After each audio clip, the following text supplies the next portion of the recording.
This is a really fun part of the day, listening to the perspectives of some of our young patients up here who have the courage to shine up here in front of the podium. So I'm very excited and very proud of all these kids who are participating today.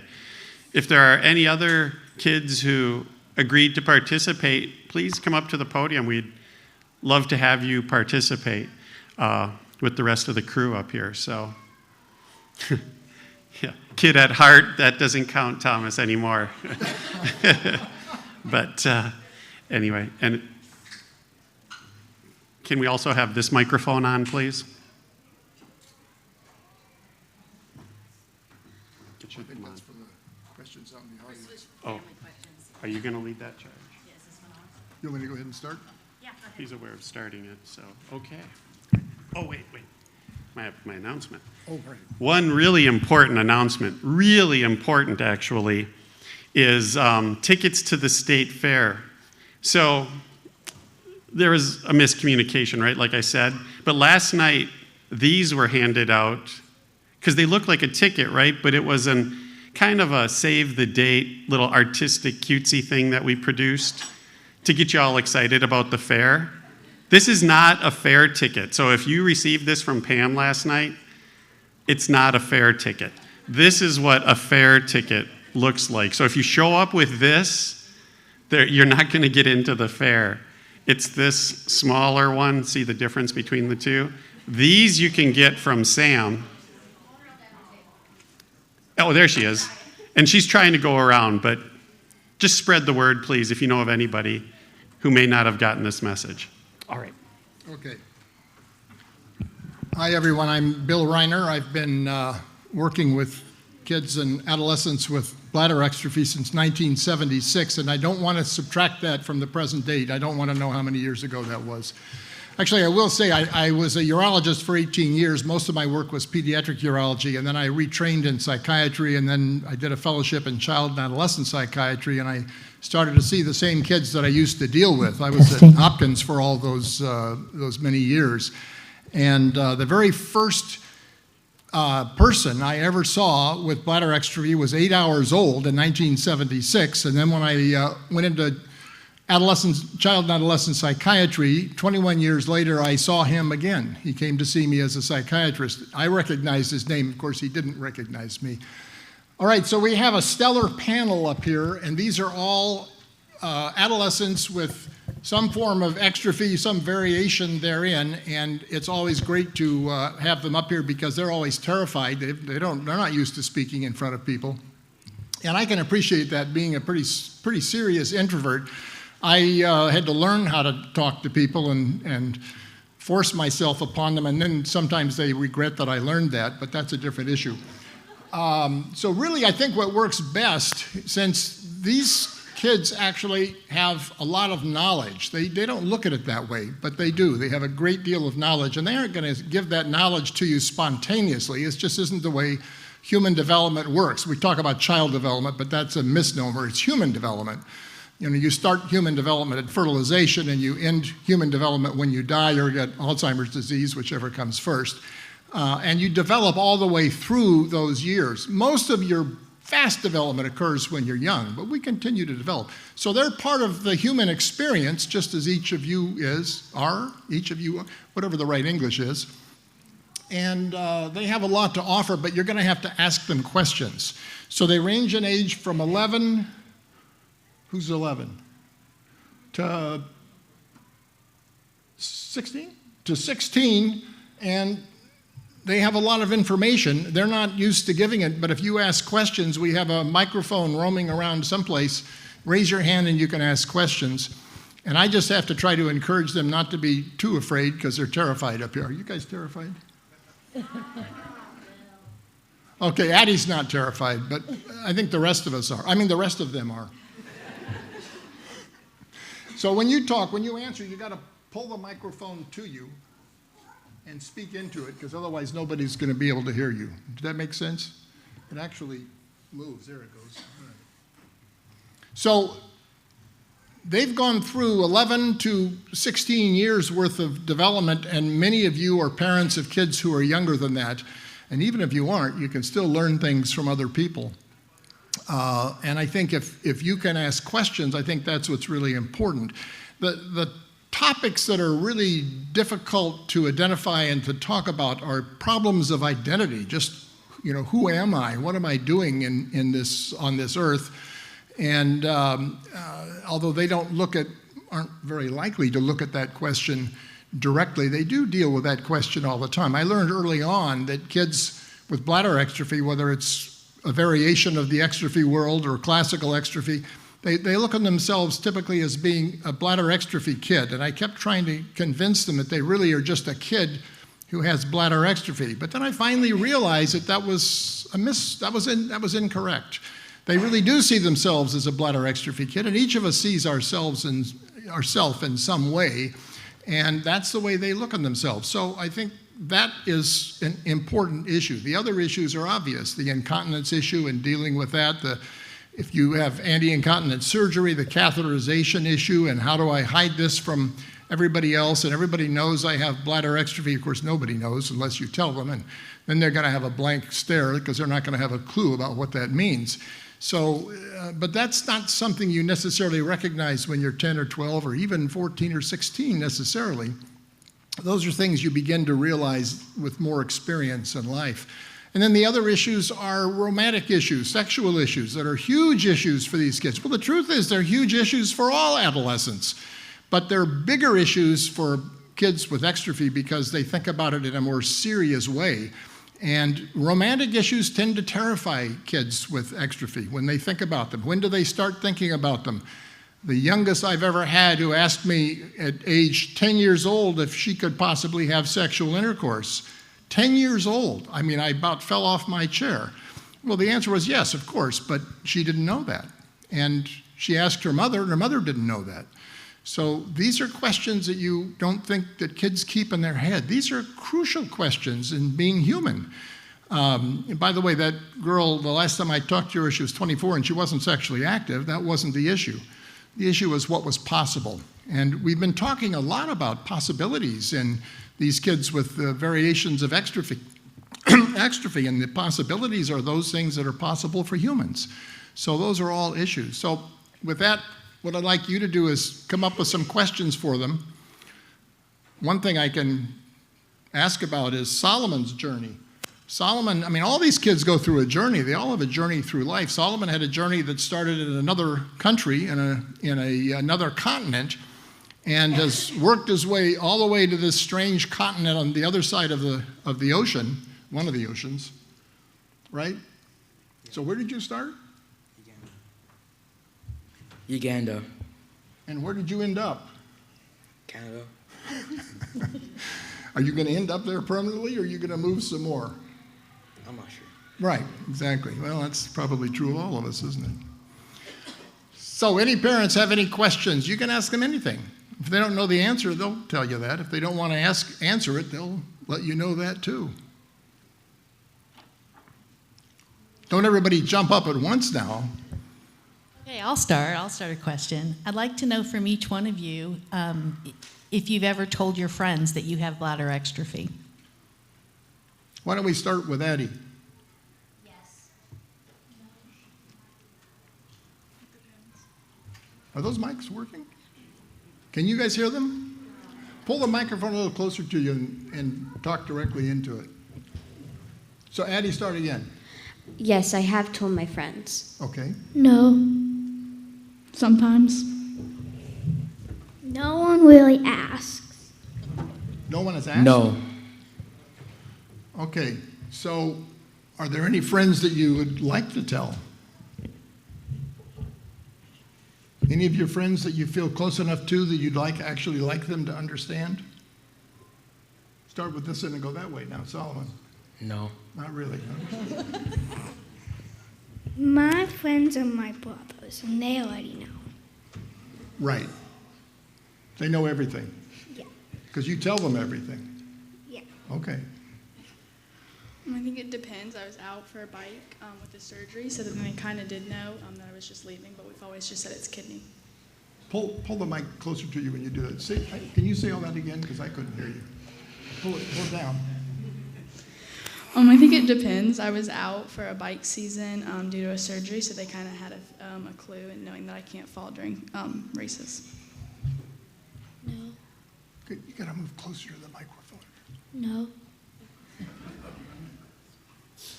Addie, is there anybody you want to tell that you haven't told? Nope. Okay. What do you think would happen if you told your friends that you have exstrophy? What would they say? Allie, what would your friends say if you told them?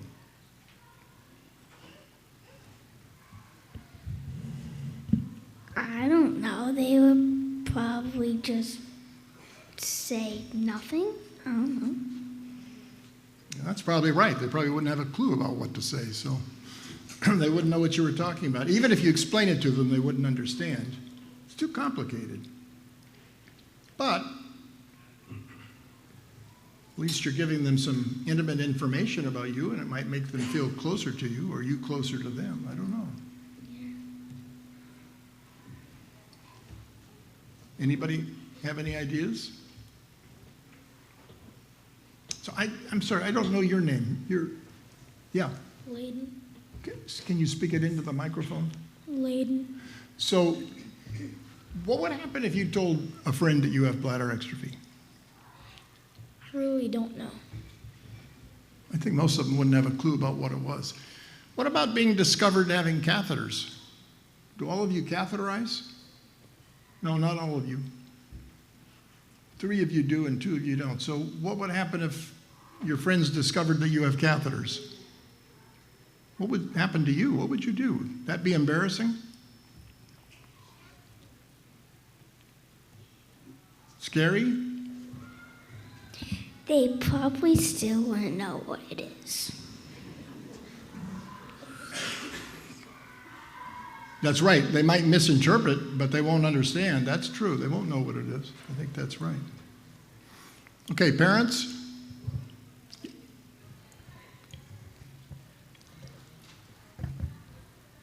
With all of your procedures or just in everyday life, what are the best ways that as parents or siblings we can support you?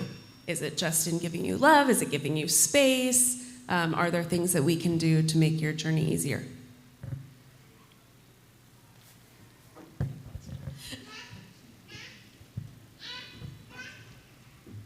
It's different at different times. Do you know why she's asking that question? I mean, I only can guess, but she wants to know the answer. I don't know. How can you help your parents? I mean, your parents sometimes are floundering, trying to figure out the right thing to do. Parents always want to figure out the right thing to do. Not that there's necessarily a right or a wrong, but, you know, they look for that. That's what we do as parents. We're kind of nutty that way. Maybe in the moment you can tell them what to do. Yeah, in the moment. That's a good thought. You have to have the courage to say it to your parents. I mean, you know, your parents don't know everything. They actually haven't got a clue about what you're thinking. Not a clue. And if they guessed, they'd be usually very far off. Sometimes they're close, but usually they're pretty far off. We're pretty clueless as parents, let me tell you. So what can you tell your parents? I think for different procedures, it's like if you're having a surgery, you want them to be loving and comforting right until you go under. And then I like to know in advance, when I was little, I wanted to know what procedures and what was going to happen and how it was going to feel. Yeah. Help with mutual help back and forth with procedures, because you're scared and so are they. And you deal with being scared in whatever way you deal with it, and they deal with being scared in whatever way they deal with it. Mom and dad are different. They each get scared in their own ways. I mean, that's just what it is. Any other ideas for telling your parents anything? Do you ever wish your parents knew things that they don't know? Do you hope your parents don't know anything? Is that what? Anything else? Hi, good morning. Quick question on if your parents How would you feel if your parent or parents came to you and said about your condition, well, it could be worse? How would that make you feel? You could have a different diagnosis, a different disease that could be even worse. How would that make you feel? Solomon, what do you think? Well, yeah, pull it over to you. If your mom said, well, things could be worse, not that big a deal, or whatever. I don't know what I'd say. Probably just How would it make you feel?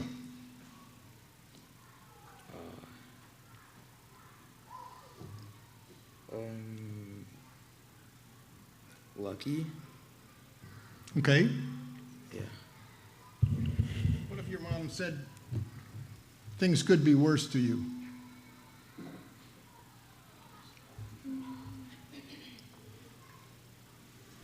I don't know how I would feel.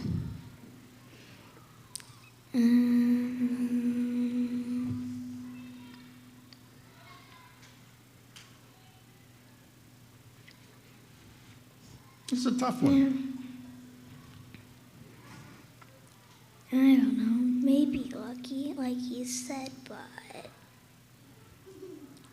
How would you feel, Kate? I think, we deal with so much at such a young age, and more than the average kid. So I think in a sense, you would feel kind of hurt because you deal with so much at such a young age that other kids don't. I think I would feel really lucky. Addie? Well, I know that in the moment that what I would say is, I know I'm lucky that it's not something worse, but already with how my life is going and how my luck is bad, it's like, whatever. Right. No, I think that makes sense. Yeah, I guess we're all lucky in some ways, and some of us are unluckier than others. I mean, as an adult, I could tell you that would make me feel. I'd want to say, what do you possibly think you know about all of this? I mean, give me a break. That's how I'd respond, but I'm an adult. It's hard for kids to do that to parents. That's a good question.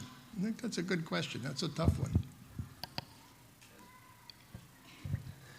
Testing. As a parent, I'd recommend against that question to your kids. Say that again?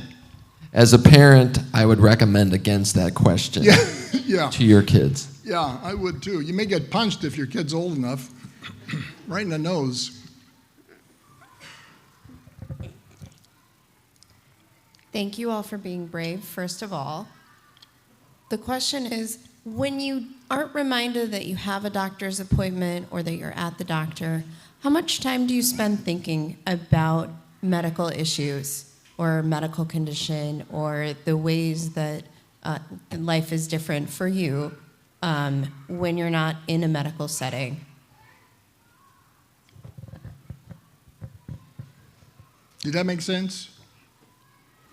Do you understand what she's asking? I think are you asking how much warning do you want before? No. How much do you think about being a BE kid versus just being a kid when you don't have to go to the doctor? So unrelated to medical things. I feel good about it. Say it again? I feel good about it. I think about it a lot. Does it kind of dominate your thoughts sometimes? Yeah.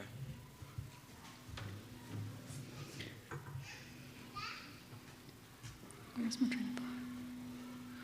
I think it's like if you're going out to an event with friends, you're going to think about it more and how you can prepare for the event. But I would say on a daily average, not as much. Oh.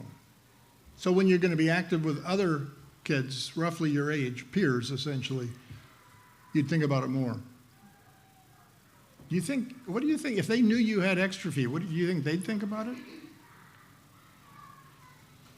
Yeah, probably not. They'd probably treat you like who you are. What about the two of you? Do you think about bladder exstrophy a lot when you're not going to the doctor or anything, just in general? Sometimes. Sometimes. Doesn't dominate your thinking, though, or your day. Depends on the moment. Which moments make you think about it more?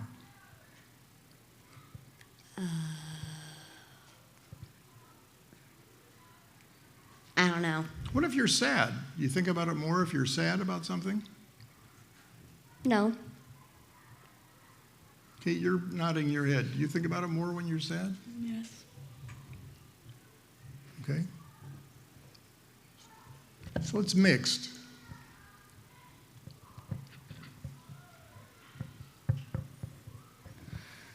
Hello, I'm wondering for those of you who have catheters, what that's like for you during the day. Like, does it interfere with your life, with sleeping? Like, what is that like for you?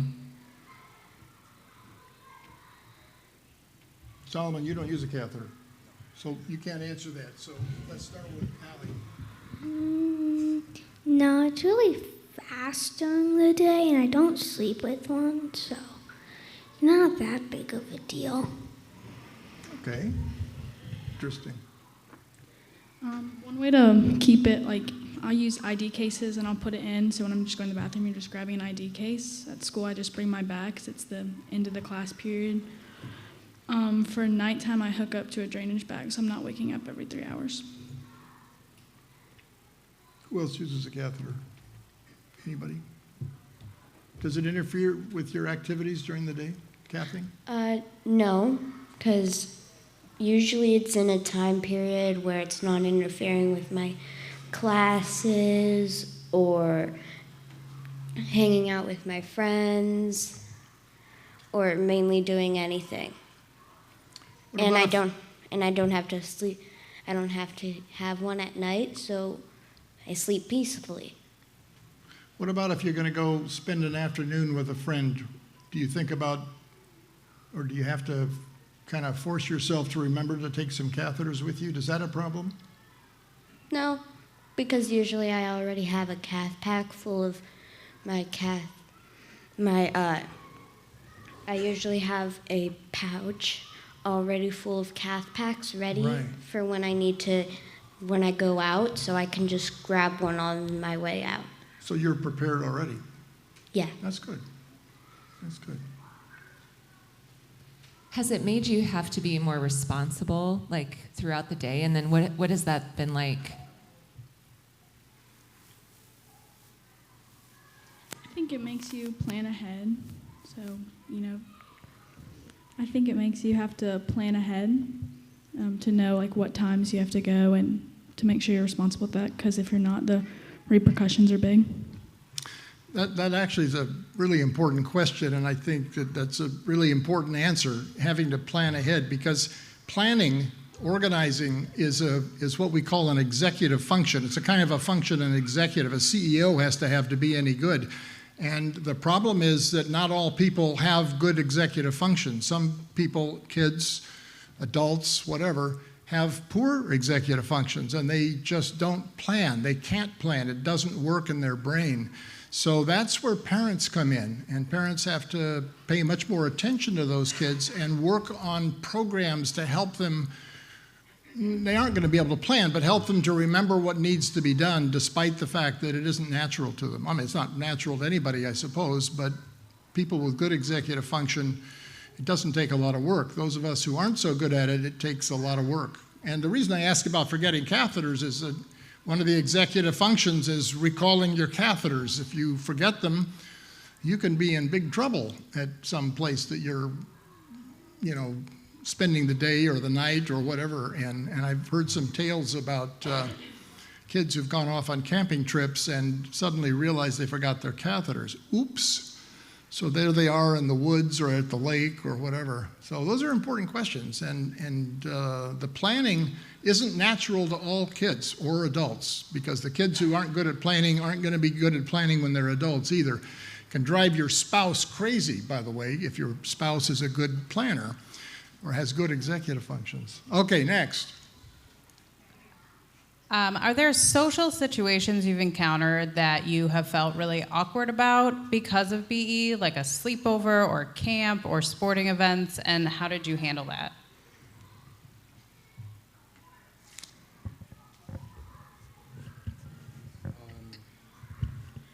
at sleepovers, like going to change, usually is pretty hard because you have to like bring the thing with you, and without anybody like noticing it or asking what it is, really. So, yeah. So discovery is a bit of a worry, being discovered, okay? Does it keep you from going to sleepovers? No, I still go to sleepovers. Okay. I think for a while I didn't go to sleepovers. I was always, scared of the what ifs. And then when I went to one, it wasn't as bad as I thought. But I think it does have an effect on that. And that's one way that Youth Rally has helped. You learn so many tips and tricks, and it's a place where you can keep it all out in the open.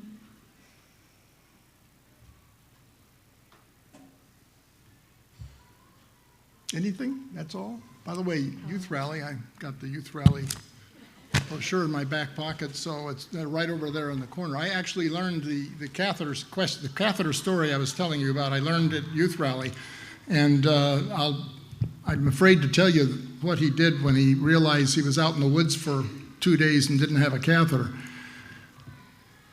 Well, actually, his executive functioning was pretty good once he failed at the initial part.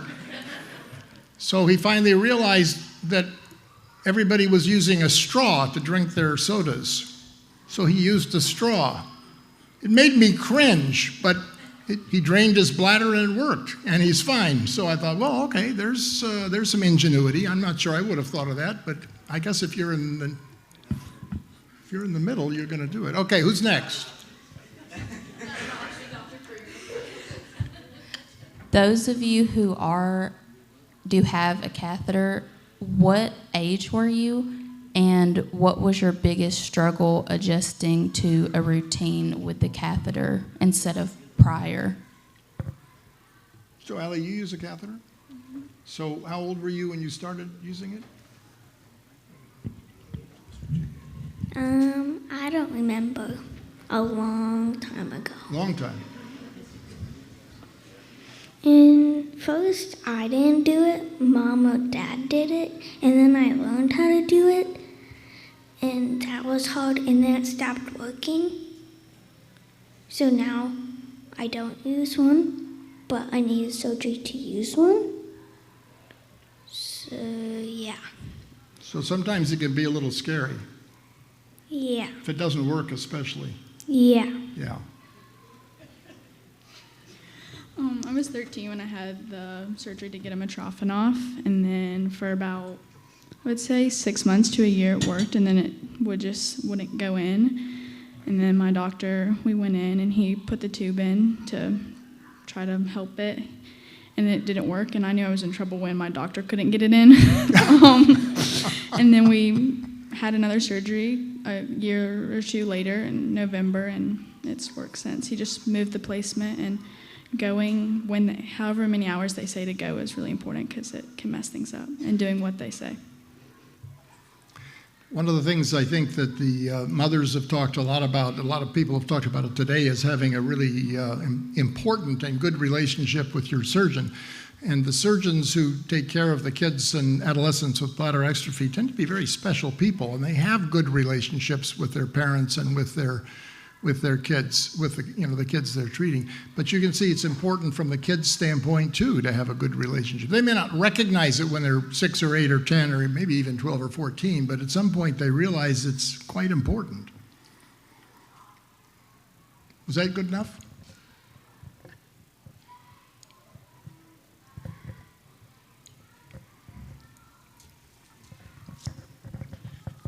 Thank you all for doing this, first of all. We have a daughter who's 6 years old. She's on the other side of that wall. If you hear someone... Oh, I'm hearing her. Yeah, she's the one telling all the other kids what to do. Right. What advice, you all have experienced that we as parents don't have. What advice would you give to her being 5 to 10 years further down this road than she is? What are some things you would say to her to give her an idea of what to expect, maybe some things that helped you? Solomon, you want to start with that one? I think that was a no, but he's going to anyway. What would you tell a 6-year-old about growing up to be 14? Because you don't know what it's like to be 16. So 6 to 14, what would you tell her? I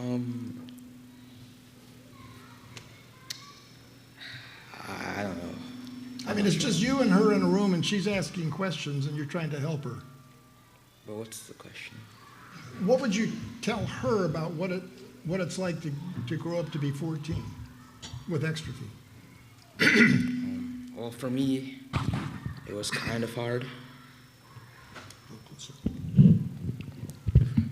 For me, it was kind of hard since, like, I'd have to go to change, and the bathrooms aren't that great, so there's not a lot of privacy.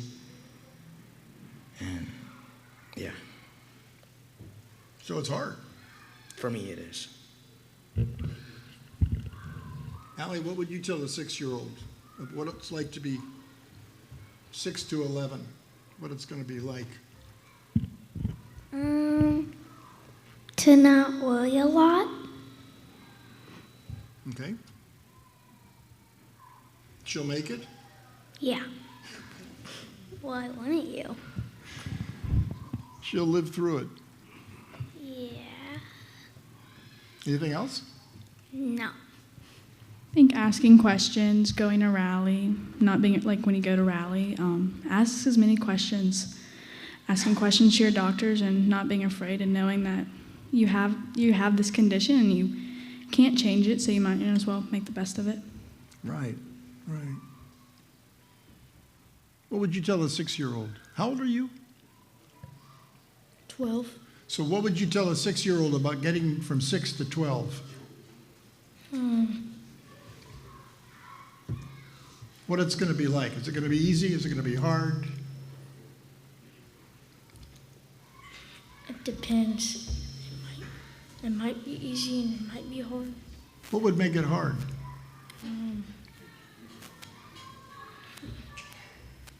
Like if she I'm sorry, say it again. Like if she forgets her catheters or pads, whatever. I don't know. How many 6-year-olds catheterize? Do you have very many 6-year-olds cath? They're usually with supervision, a lot of them do, but not too many independently. Okay.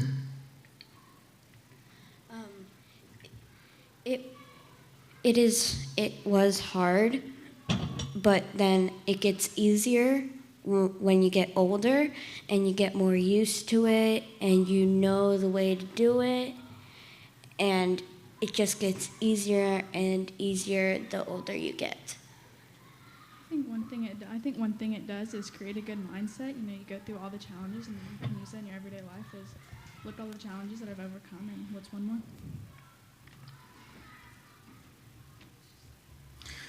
Yeah, one of the things you see is that the kids with Exstrophy tend to recognize that they have challenges. The truth is, of course, that all 6-year-olds have challenges. They don't look at it that way, but they do. And some of them have big challenges who don't have Exstrophy. Some of them have Exstrophy and have big challenges. So, I mean, obviously there's everything that goes on. But, yeah, I think asking questions is very helpful. Ask anybody who might have good knowledge, ask questions. That's an important part. Anyone else? Yes. As a mom to a kiddo with cloacal exstrophy, hi Ellie, I think it's been so long, and as a mom, you have to take on this role where you have to be an advocate and it becomes a part of your identity. But I'm learning as my daughter gets older, maybe the kiddo doesn't want that so much. So my question for you guys is, how much involvement do you like your parents to be involved at doctor's appointments, answering questions? Do you want more ownership? When does that kind of change? How can you advise us? So maybe I could rephrase it just a little bit if you'd let me and say, would you rather your mom be present at your doctor appointments, or would you rather talk to your doctor alone? When I want to talk, then I talk, and when I want Mom to talk, then I don't talk.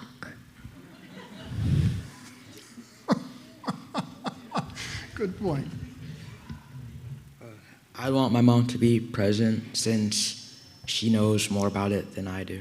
You do want her to be present? Yeah. Okay. I think when I get a little bit more older, before I go out of the hospital, I'd like to go alone so I have the practice going to doctors, adult doctors by myself. But she also remembers more than I do. I think I'd want my mom to be present. Don't. Do. You do, okay. Depends on the time. Do you ever ask your mom to leave the room so you can talk to the doctor? No. Would you see yourself ever being able to do that? Yeah. Yeah, I think so. Might be a little scary the first time, but most kids need some time in their adolescence to talk to the doctor alone. Not all, but most do. Some kids don't want to do the talking alone. It's individual. I mean, each of these kids is unique, just like all the other kids in the world. We're all the same and we're all different. It's kind of a weird existence being human. Anything else? You all are very brave for being up there to speak in front of all of us. And I was just wondering what kind of activities and sports you are all involved in, and if there has been any sports or activities that you wanted to try that you weren't able to because of your condition. Addie? I was able to play practically any sport for a first couple of years of having my Mitrofanov, but then like 2 years ago, 2 or 1 year ago, I had my bladder augmented, so now there are some sports I can't play, like football, but I can still play flag football if I wanted to. I just can't play any sports that might rupture my bladder. Got it. I can play any sports I want, and it doesn't affect me. And you do play sports? Are you any good? Oh, that's a different question. Sorry.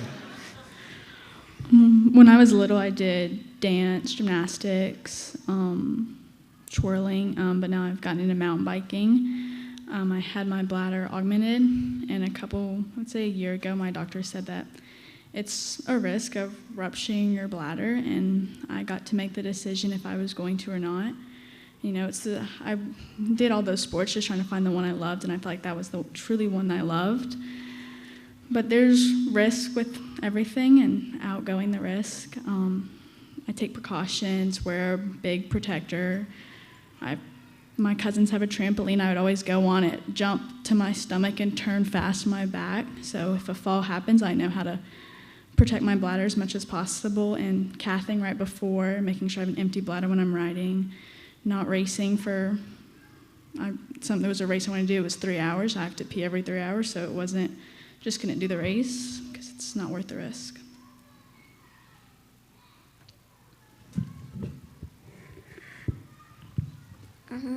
I don't play any sports because I don't like sports. It's a good reason not to play. I play basketball, but I did want to try out football, but I didn't want to hurt my ostomy. You play basketball, but are you any good? Hopefully. I asked him that last night and he wouldn't answer, so that was better. Actually, he made the junior varsity team, right?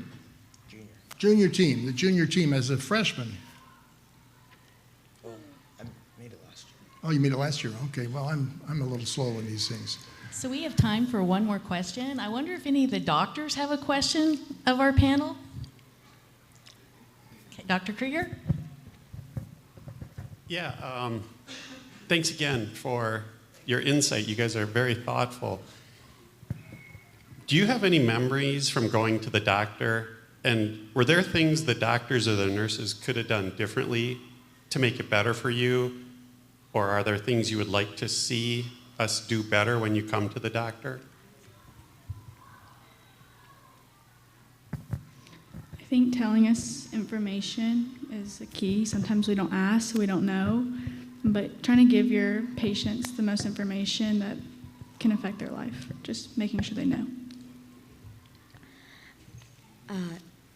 There was this one incident at the doctor's in Cincinnati during my yearly checkup, and at that time I kept getting bladder infections over and over again and having to stay in the hospital for the IV antibiotics. And it was the checkup, and in the moment the doctor was not that smart and see, my bladder neck is closed off. So the doctor said that I should start taking showers instead of baths, because he thought that the germs were getting in through my bladder neck into my bladder, and that's how my bladder was getting infected, but my bladder neck's closed off. So completely not that smart and completely forgot about it in that moment.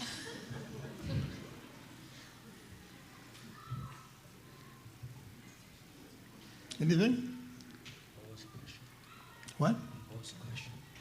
Is there anything you'd like different when you go see the doctor? Anything they could do differently, doctor or nurse?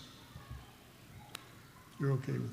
I think one thing is just, we know y'all are human. Everyone makes mistakes, and just remembering when there's a mistake that your doctors are human and they've sacrificed so much for you. Yeah, the only thing I'd add is one of you, I think you mentioned about being an advocate for your patient. And I think the key thing is, sure, you got to be an advocate with your pediatric urologist and the urology nurse, but they're already advocating for you and for your child. So that really works all the way around. That works fine. But it's when you see when you're in other medical situations. And one thing I think it's very important to do is to advocate for your child in the emergency room, because nobody there is going to have a clue. I don't care what kind of a doctor they are, unless it's your pediatric urologist, they aren't going to have a clue, and they are going to make mistakes and do things wrong, and you can't let them do that. And as the child gets older, you need to be teaching your child the same thing. What if mom and dad aren't around and I end up in the emergency room? Well, I've got to be able to advocate for myself, and that's very important. So just because they're adults and just because they're nurses and doctors doesn't mean they know anything. And I think that's something that's difficult for young people to understand. So I think that's important. I think they've done a great job. Thank you very much.